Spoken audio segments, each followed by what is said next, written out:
Ryan, what are your thoughts on your first deal? Yeah, I don't have that same story that that Cody has about a failed first attempt, but our first deal, what Cody was mentioned, that was successful, that was a part of us, all three of us over at Blue Oak Capital, and it was strictly relationship based. I always tell people, and we've all heard this because we're all in the same industry. It's who, it's not how.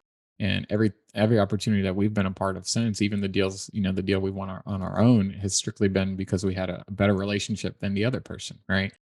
So, our first opportunity came early 2021, and it was strictly based off a relationship that I know Cody had started, I believe, before you even met me, with the lead sponsor, and just continuing to nurture that relationship. And that's the thing about this business when you're trying to add value to others. So many people say they want to partner with you, they say they want to add value to you, and then they disappear, right? A lot of people say they want to invest in real estate, and then they don't. They're there for 1 minute and then they're not there anymore because they realize that it's really hard. It's especially, I think, the barrier to entry in commercial real They want estate the right now is result. They don't want to do the work. correct. And I think the barriers right now, because the purchase prices are so high now, the debt, I mean, they're arguably still giving out free money, even though interest rates are taking a little bit. Money's still relatively easy to get right now, but the deals are hard to find. And people, they come, they start to hop on the train and they realize how hard it is. And they just go, oh, never mind. I'm going to go find the next shiny object, whatever that is. Right.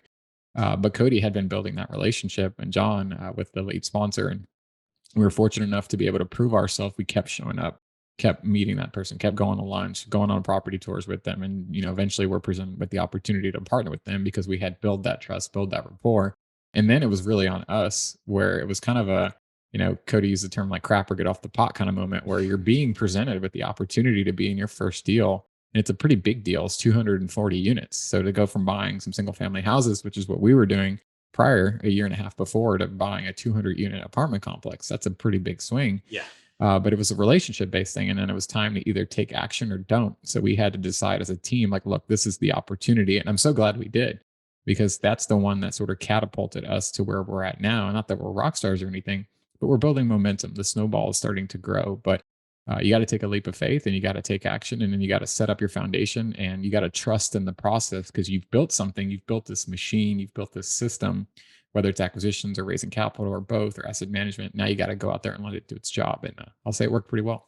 Love it, love it. Yeah, I think y'all's progression on that is very similar to mine. We're building relationships and watching, observing. Now I take action, so I'm not the one to go out there and observe and ask questions and disappear. But when it finally came after a few different opportunities, reviewing it, finding the right one, and then boom, this is ready. Let's go for it. And going from single family to a 384 unit in Florida was it was exciting, and we got some other exciting news on that one that I may get to share in coming weeks.